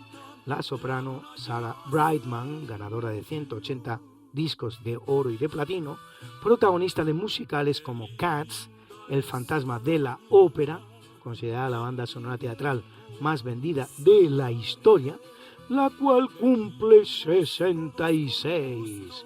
Escuchen su voz portentosa interpretando junto con Michael Crawford The Point of No Return, el punto de no retorno, de ese mismo musical El fantasma de la ópera.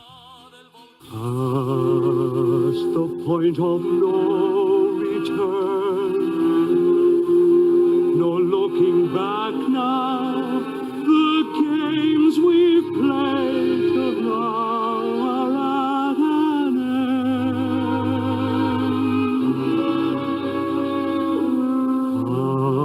Past the thought of it away, no use resisting.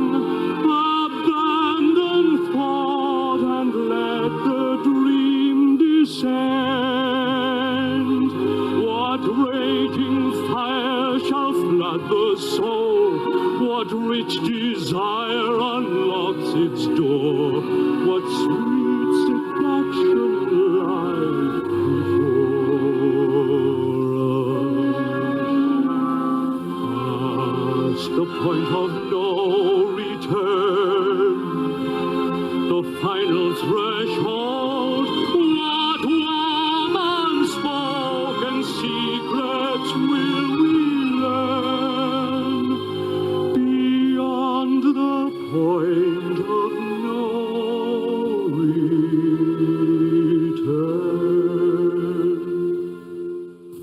You have brought me to that moment where words run dry, to that moment where speech disappears into silence, silence.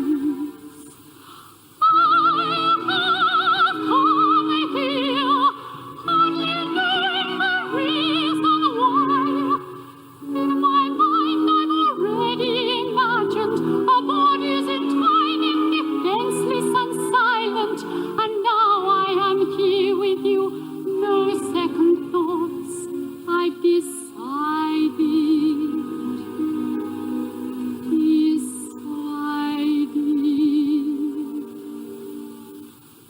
past the point of no return.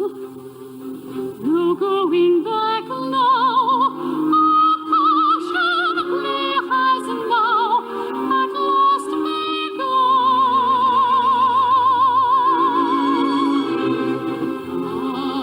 Ask not of right or wrong. One final question. How long should we to wait before we walk? When will the blood begin to race? The sleeping bud burst into bloom. When will the flames at last consume us? Past the point of no return, the final threshold, the bridge is crossed, so stand and watch it burn. We've passed the point of no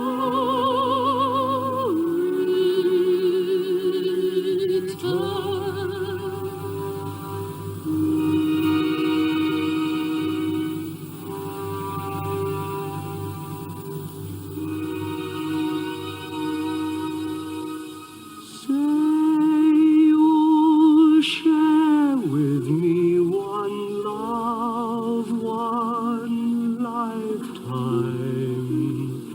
Lead me, save me from my solitude. Say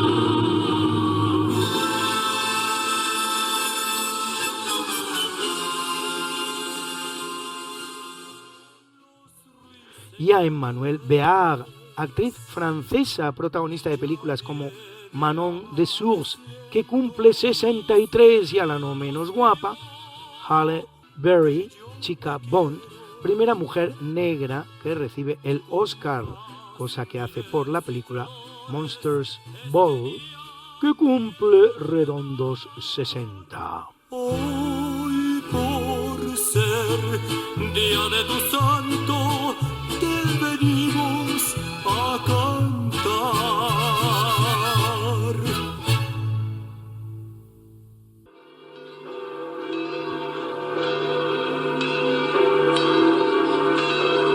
Y celebra la Iglesia Católica a Maximiliano Kolbe, presbítero y mártir,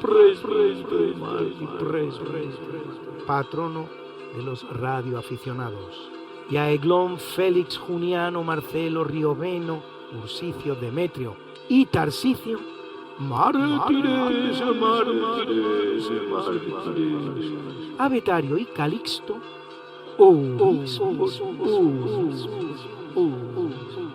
a Benenfrido, presbítero, y a Eusebio, confesor. You've got something that must be done, and it can only be done by one. There is nothing more to say,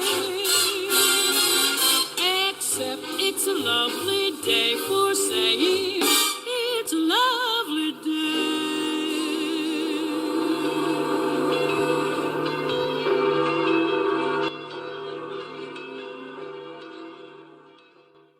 Y ahora el profesor José Manuel Amaya presenta la sección de curiosidades científicas. Buenas noches, estimados oyentes de Diálogos con la Ciencia. Hoy quiero presentarles a mi abuelo, el profesor Amaya, profesor emérito de la Universidad Politécnica de Madrid y doctor ingeniero agrónomo. Hoy el profesor Amaya va a hablar sobre las 3 preguntas fundamentales de Kant. Buenas noches, señoras y señores oyentes.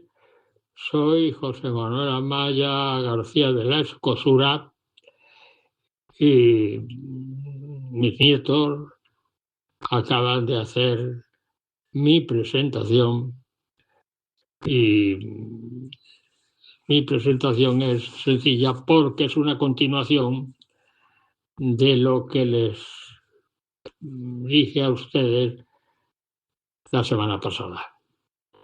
La semana pasada yo lo dediqué a hablar de la filosofía de un filósofo muy importante, el filósofo Kant, Immanuel Kant.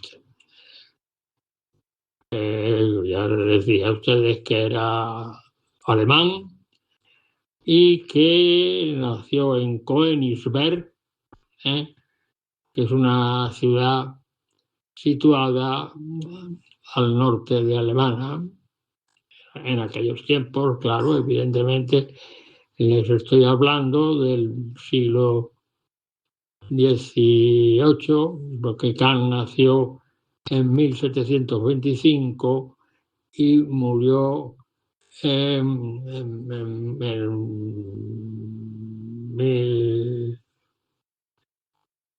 1005, concretamente, vivió 80 años.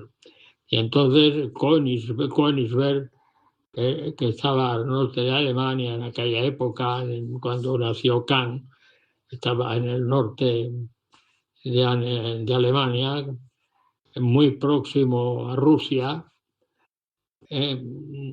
Después de la Guerra Mundial pasó a ser una ciudad que entró dentro de la URSS, concretamente. Bueno, yo voy a responderles hoy a 3 preguntas, como han dejado dicho mis nietos, a 3 preguntas que se formuló Kant y las respuestas correspondientes.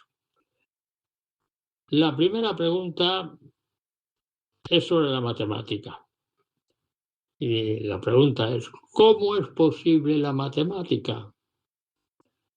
Y entonces responde a esa pregunta diciendo analítica trascendental. Y lo responde en su libro de Crítica de la Razón Pura. Responde esa pregunta. La segunda pregunta es parecida, es para la física. La pregunta la formula diciendo, ¿cómo es posible la física? Y entonces también, a través de su libro Crítica de la Razón Pura, responde diciendo que la física es posible gracias a estética trascendental. Y la última pregunta que se formula es una pregunta difícil y ¿es posible la metafísica? Y entonces lo mismo que las otras, hace la pregunta y llega a la conclusión de que la metafísica no es posible.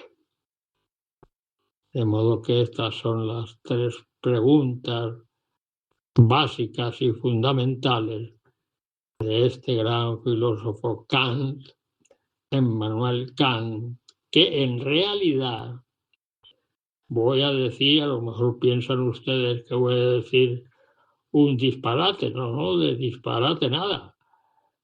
El filósofo Kant ejerció una influencia intelectual en toda Europa difícil de imitar. El filósofo Kant fue un dictador intelectual y formuló unas preguntas muy difíciles de responder. Tanto es así que algunas de las preguntas que hizo, luego después, a lo largo del tiempo, pues fueron anuladas. Es decir, las preguntas que no tenían sentido. Él consideró, eso lo dije yo la semana pasada, 3 cuestiones que eran intocables, que no se podían tocar, que no se podían modificar, que eran verdades universales y necesarias. Fíjense ustedes el grado de nivel intelectual. La lógica aristotélica no se podía tocar y tampoco se podía tocar la geometría no euclídea. Pues bien, no ocurrió exactamente así. A lo largo de los siglos, concretamente en el siglo XX, un matemático austriaco escribió un libro en donde demostró lógicamente la imperfección de la lógica. De modo que ahí tenemos un ejemplo. Esto ya hablaremos más adelante con más detalle, diciendo quién era el personaje, el matemático al que me he referido. Y luego después también los espacios no euclídeos, que Kant decía que no se podían crear espacios que no fueran euclídeos, que la geometría euclídea era intocable. Pues no, señor. También los espacios no euclídeos tuvieron su sitio en la geometría posterior. Y ya les contaré por qué y con qué motivo se llevó a cabo que los espacios no euclídeos tuvieran existencia. Y hasta aquí mi intervención de hoy, deseándoles a ustedes muy buenas noches, hasta la semana que viene, si Dios quiere. El profesor Luis Felipe Verdeja presenta la sección de la Sociedad de Científicos Católicos de España. Disfruten de estos estudios que está haciendo sobre la Biblia y los metales.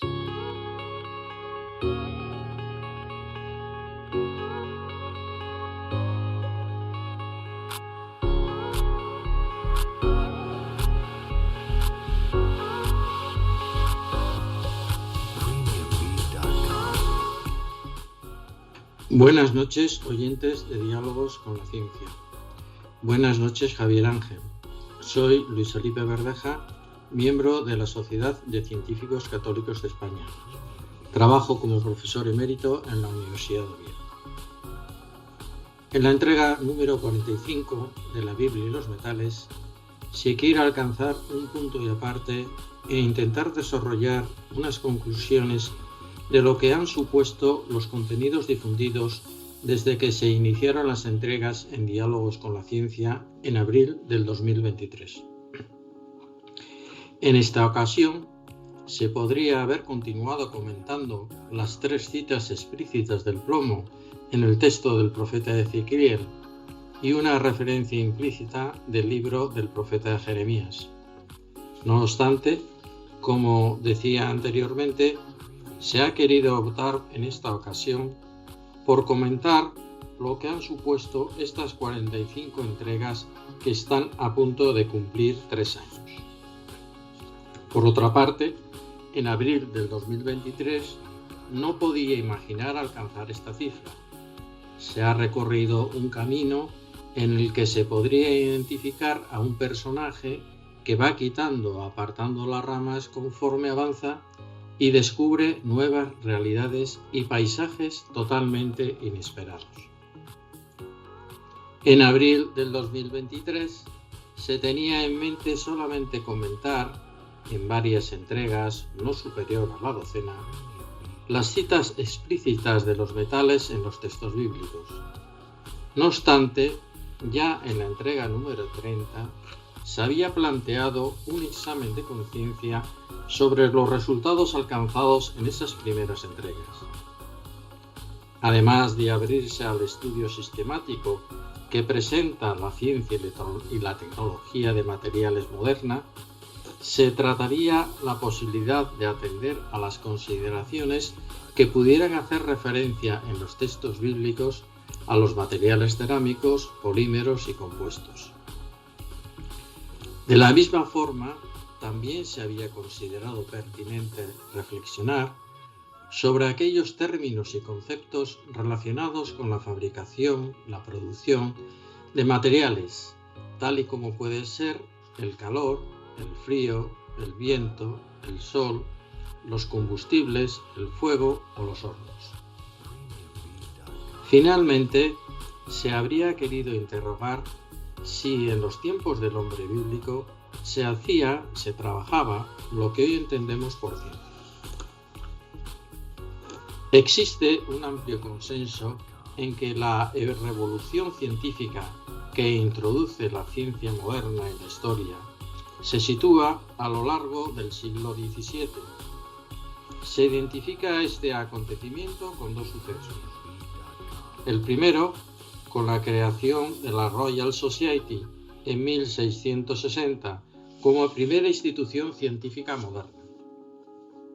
En segundo lugar, con la publicación de la primera edición de los Principia de Isaac Newton en 1687. A mi modo de ver, estos hechos no invalidan que en tiempos del hombre bíblico no existiera o se manifestara una incipiente ciencia. Es posible que lo singular, tanto en nuestro tiempo como en los tiempos del hombre bíblico, es que los conocimientos para la fabricación, transformación y utilización de los dispositivos con diferentes calidades de materiales puedan ser reconocidos como instrumentos de poder.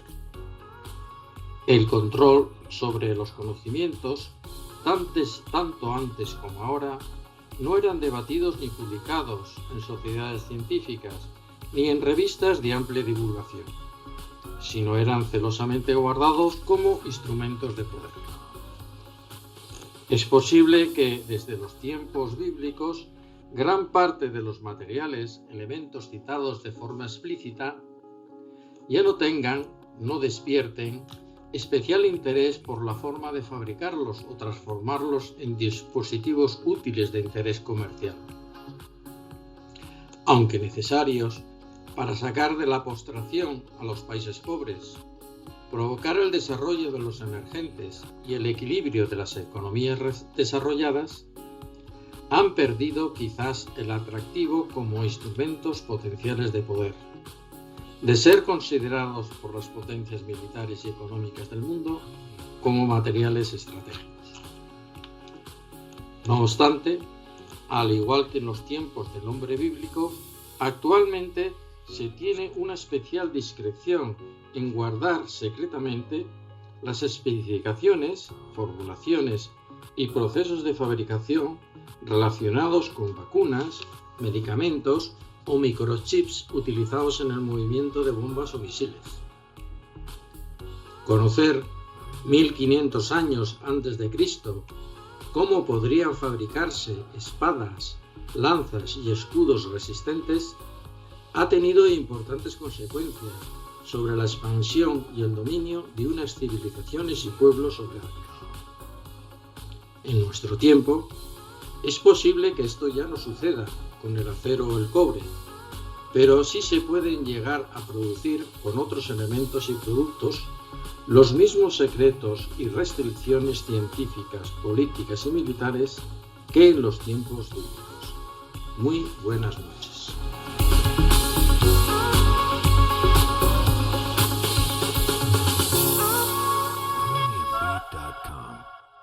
Esperamos que os haya gustado este programa hecho por nosotros. Nos vemos la semana que viene. Ahora os dejamos con el catecismo del Monseñor José Ignacio Munilla. Y recemos a San Juan Pablo II para que interceda por nosotros. Adiós! Gesù annuncia molte volte la paternità di Dio nei riguardi degli uomini, riallacciandosi alle numerose espressioni contenute nell'Antico Testamento. Per Gesù Dio non è solamente il Padre di Israele, il Padre degli uomini, ma il Padre suo, il Padre mio. Pater noster, qui es in celi, sanctificetur nomen tuum, adveniat regnum tuum, fiat voluntas tua, sicur in cielo ed in terra. Pane nostrum quotidianum da nobis hodie, et dimitte nobis debita nostra, sicur et nostri vittimus, debitoribus nostri, et ne nos inducat in tentatione, sed libera nos a malo.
Y así concluye en Radio María el programa Diálogos con la Ciencia,